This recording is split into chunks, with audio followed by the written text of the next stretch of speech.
After lengthy delays, troubling changes in leadership, and just general turbulence, Halo Infinite's finally been released. And it's pretty cool despite showing signs of a confused development. The game's got fun and surprisingly technical on-foot combat, but that solid core package is surrounded by the confused, half-implemented, and unrealized rest of the game. Thankfully, the bungled portions can be fairly easily swept aside and ignored, allowing you to enjoy the alien shooting if that's what you cared about. I think I'd pitch the game as a series of fun, disjointed combat rooms, and not much else.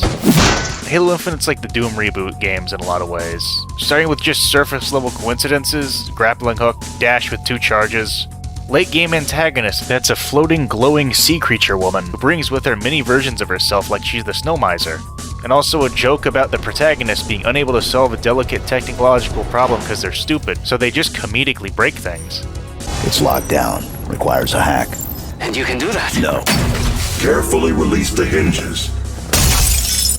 But if you zoom out, you can kind of chart a similar path both series have taken. You have initial well-liked releases that establish and popularize a bunch of foundational FPS fundamentals, then some divisive releases that sort of miss the point of the original games, followed by these recent soft reboot sequels that combine aspects of the original games with a bunch of mechanics pilfered from character action games. Point is, I wouldn't say that Halo ripped off New Doom, except for the parts they ripped off of New Doom. I'd say that Halo followed Doom's lead of becoming a character action shooter by ripping off DMC and Platinum games. Doom took the Zandatsu, and Halo implemented style switching. Trick, sword! In Halo Infinite, you were once again Master Chief on a ring fighting the Covenant. Well, a Covenant splinter group that was introduced in the small family company developed Halo Wars 2. They're red instead of purple and call themselves the Banished. Now you can tell when you're fighting the Banished and not the Covenant through subtle design nuances in their weapons, bases, ships, and also because the aliens name drop their new clan tag every other sentence.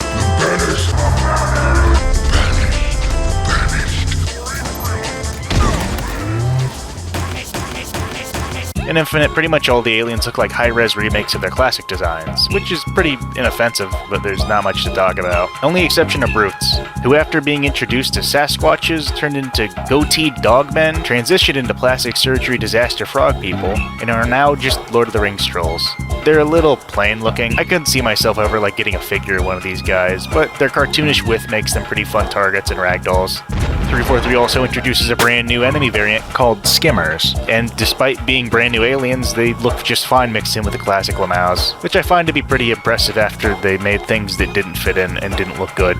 Oh, and Sentinels also show up at one point. They can pinch you now.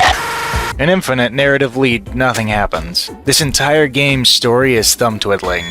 After Reach, 343 were handed a series that had most of its plot points solved or resolved. What they needed to do is to get some new hook for the series, get more fuel to keep the IP going. And the first thing they did when they got their hands on Halo was kill Chief's marketable Tinkerbell wife. Twice. Then, the new conflict that they tried setting up in 4 didn't seem very compelling to me personally, and while I didn't play 5, both fan reaction and how Infinite treats the events of 5 lead me to believe it sucked, and 343 made a big Cortana-shaped hole in this setting without getting or producing anything new to fill it. I get the vibe that now that they've finally managed to clamber onto a half-decent Covenant repackaging in the Banished and Atriox, they're absolutely in no hurry to expend any of this newfound material.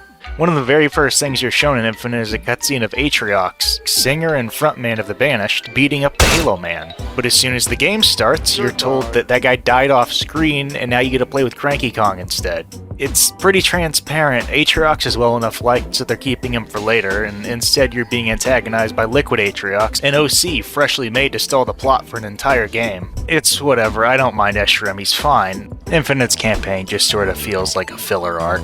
The setup for the player is that the UNSC lost the battle for the ring you're currently on, but Chief's okay, and he's going to bring Marines back from the brink of extinction like an endangered animal. That's the last male of a species.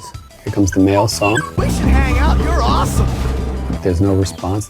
The little actual plot you get in the game is just figuring out what happened in the time between Chief getting knocked out and woken back up.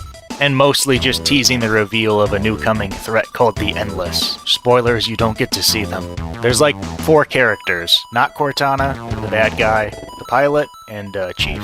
During campaign missions, at the end of every set-piece encounter or combat room, you pull out one of those My First MK Ultra devices that teach you animal sounds. You spin it and you're treated to either Cortana being quirky... Oh, wait! You're being sarcastic! He's fun, I like him. Cranky making an face and reading off the Banished's epic lore from their wiki. When our enemy rises, we... Or the pilot throwing a tantrum. Breathe. He's really unlikable. You've also got a bunch of audio logs scattered around to listen to, but that's kind of it for the narrative. Lots of setup and recap, but there's little actually happening in the here and now. Making up for the lack of narrative developments is Infinite's very different and very good combat. Halo 3 equipment isn't back. The name equipment is used, but it's a series of 3 cooldown-based abilities and 1 massive missed opportunity. But we'll get to that. They're the biggest change in Infinite's combat. Firstly, and most importantly, Chief has a hook shot. It does a lot. For starters, you can more or less fly now. The grapple's ridiculous range, mixed with its short cooldown, lets you stay fast and airborne constantly. Though between snipers and enemies having a lot of tracking projectiles, you're still fairly vulnerable airborne, even if you are traveling at 80 miles per hour. This extreme speed and maneuverability changes how you approach Halo entirely. If you find that your current weapons are too wimpy, you can break off from the engagement to scrounge for something workable. Alternatively, if you find that your weapons are too strong to waste on what's in front of you, the grappling hook also allows you to close the distance and pulverize smaller targets in melee. Or you can just grab and chuck one of the many explosive barrels littered around everywhere for some free damage. Like in most previous games, your only source of healing is regeneration that kicks in after you haven't taken damage for a couple of seconds. Traditionally, this meant finding somewhere to hide or using a consumable to give yourself temporary cover. In Infinite, once you get low, you can just sling away for a moment and then sling back into combat when you're back to full. It's still running and hiding, but it's very active feeling running and hiding. Also, all your abilities can be upgraded using points you find in the map. Grapple upgrades will let it stun minor enemies, lower the cooldown, and give you a special third-person AoE melee attack that's great at clearing up chaff for free.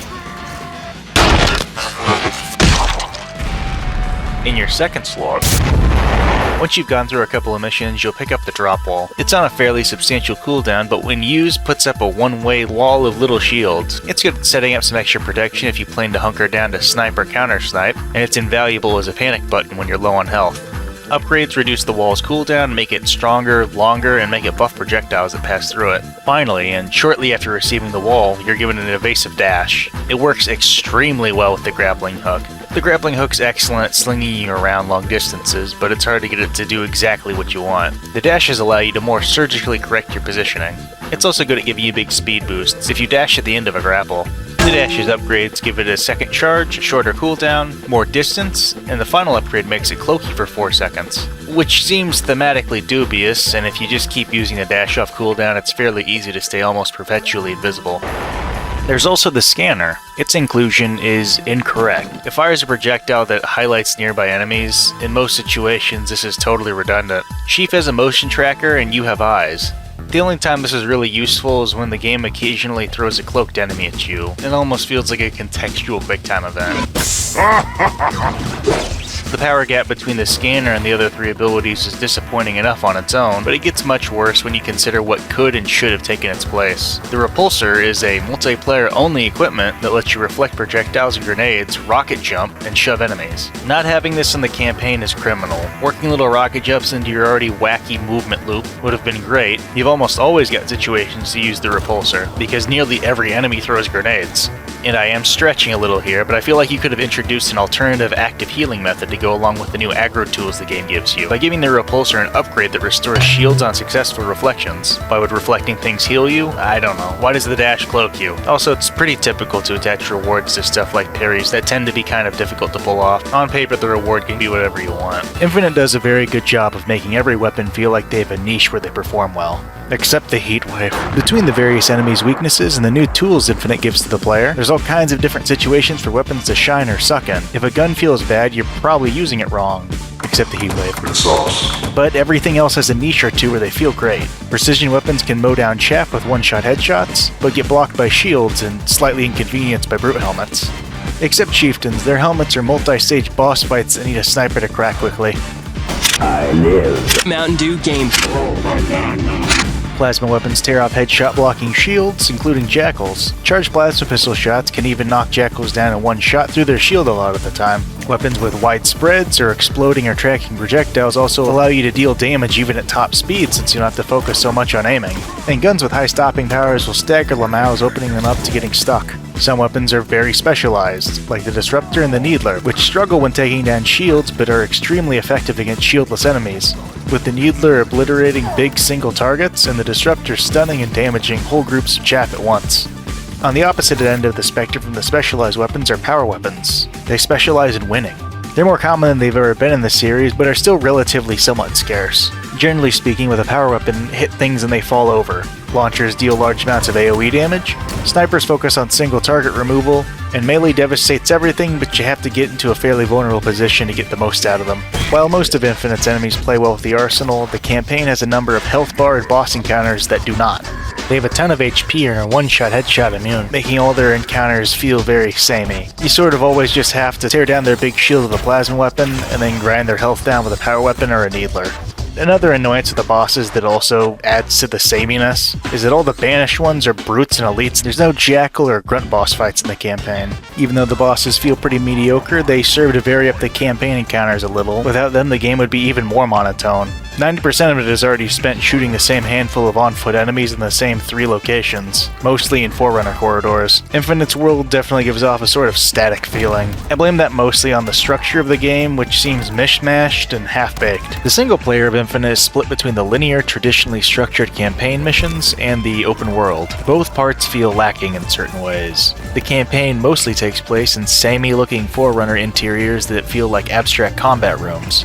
There are a few standout parts set outside, but they're rare. You never really get to take part in big fights between Marines and aliens because, for one, Marines won't follow you into the interior levels, and 2, Marines can't drive vehicles, so you just can't have the large-scale mechanized battles like the ones in 3. On the other hand, the open world is pretty fun to run around and has a bunch of different fights to do that grant rewards that you can call in on demand at captured landing pads. As you complete more of the game's content, including campaign missions, you'll get more powerful weapons and vehicles, and more Marines will spawn at your captured landing pads. They still can't drive anything themselves, but will occupy your vacant vehicle seats. Marines have infinite ammo and are pretty effective with the right weapon, but they slowly scuffle around like they're in a perpetual state of sharding themselves. So if you want to just bring a handful of them with you, you'll need a transport warthog. The open world's rewards peak at the Scorpion tank and Wasp aircraft, which let you trivialize any remaining world activities and quickly traverse the map respectively. After those 2 unlocks, you've got a bunch of slightly buffed UNSC weapon variants, which seem misplaced. Despite being pretty fun as a side mode, the open world has some lame points. Chiefly, it all looks the same, and your reward progression doesn't have any real application in most of the campaign content. Your ability upgrade points do, but that's a separate progression system entirely. So much of the campaign already takes place in interiors inaccessible to vehicles, but the few missions that do take place outside have no landing pads for call-ins. There are a few campaign essential fights in the open world where you're allowed to bring some of your toys, but they're rare and not all that hard. And the one fight like that that's fairly tough, if you go in naked, there's just a free Scorpion dead dropped in front of it, which sort of raises the question, what's the point of unlocking the Scorpion yourself? You'll also never see roaming wraiths or hunters in the map, which is really lame. You've got a much bigger sandbox of firepower out there, and the biggest targets to knock down in the game aren't present outside of campaign-related battles and 2 world boss encounters. One with 2 named hunters, and the other with a named elite that drives a wraith. Based off how finicky phantoms tend to behave, I kinda suspect they couldn't get wraiths or hunters to function properly on the big map, so they just ended up cutting them.